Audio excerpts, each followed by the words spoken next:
Néhémie, le dernier grand personnage de l'Ancien Testament, et son livre, le dernier livre historique de l'Ancien Testament. Ceux qui ne considèrent pas l'aspect chronologique des livres de l'Ancien Testament peuvent ne pas être tout à fait sensibles à ces faits. Parce que dans nos Bibles, le livre de Néhémie se présente bien avant la fin de l'Ancien Testament. Beaucoup le considèrent comme chronologiquement relatif à une période bien antérieure. Mais en fait, il doit être juste apposé aux prophéties de Malachie. Quand nous arrivons à Néhémie, nous sommes dans la même période que celle du prophète Malachie. Agé et Zacharie prononcèrent leur prophétie et passèrent Zorobabel, le gouverneur. Et Josué, le souverain sacrificateur, avait accompli leur ministère. Esdras avait accompli sa part de l'œuvre. Comme les prophètes mentionnés avaient inspiré le peuple à terminer la reconstruction du temple. Et alors commença un courant de déclin spirituel. De grandes choses avaient eu lieu sous Agé, Zorobabel, Josué et Zacharie, mais cette gloire disparut. Cette promesse sembla être de courte durée. Nous arrivons à Malachie et vous connaissez le contenu des prophéties de Malachie. En vérité, une aube radieuse s'était dissipée, les choses s'étaient vraiment assombries, de profondes ténèbres, de déclin spirituel remplissaient le ciel au-dessus de Jérusalem. Et toutes ces choses tristes, oui, terribles, mentionnées par Malachie, ont lieu, en fin de compte, parmi le peuple de Dieu, de sorte que, parmi le reste qui était retourné de captivité, il ne se trouvait plus qu'un reste du reste, ceux qui craignent l'Éternel. Malachie 3,16. Et ce fut dans ces conditions-là, au sein d'une telle situation, que Néhémie vint pour accomplir son ministère.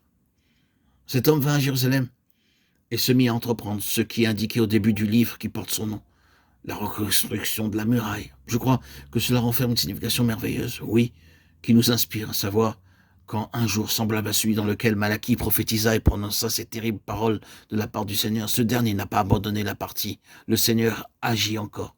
Et cette reconstruction de la muraille est l'action de Dieu, en fin de compte, et dans les pires moments, est toujours consacrée au rétablissement et au parachèvement de son témoignage. Il est très frappant que le livre de Néhémie, le dernier livre historique de l'Ancien Testament, et Néhémie, le dernier grand homme de l'Ancien Testament, soit marqué par le fait que Dieu agit de nouveau en relation avec son témoignage, dans un jour de déclin spirituel terrible.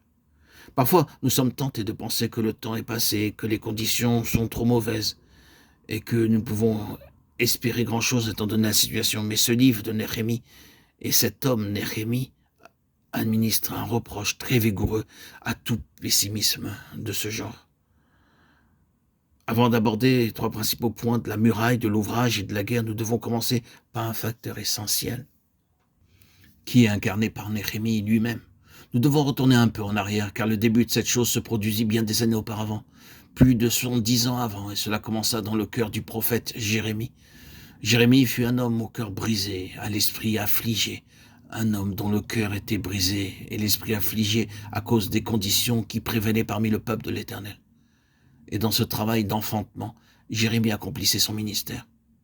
Il annonçait et prophétisait que le peuple irait en captivité durant 70 ans. Comme nous le savons, cela eut lieu, puis tandis que les 70 années venaient à expiration, un autre homme se trouvant à Babylone, au cœur même de la situation, reprit le travail d'enfantement de Jérémie. Jérémie accomplit son ministère d'enfantement, Daniel reprit le travail d'enfantement dans la prière. Daniel nous dit, chapitre 9, qu'il vit par les livres que la captivité devait durer 70 ans. Et maintenant, il réalise que les 70 années s'achèvent et ainsi il se livre à une prière intense.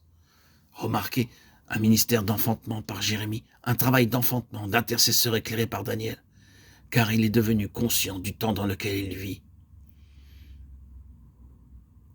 Il est parvenu à réaliser par les livres que le temps est accompli, et ainsi il reprend le travail d'enfantement dans cette prière formidable du 9e chapitre du livre de Daniel.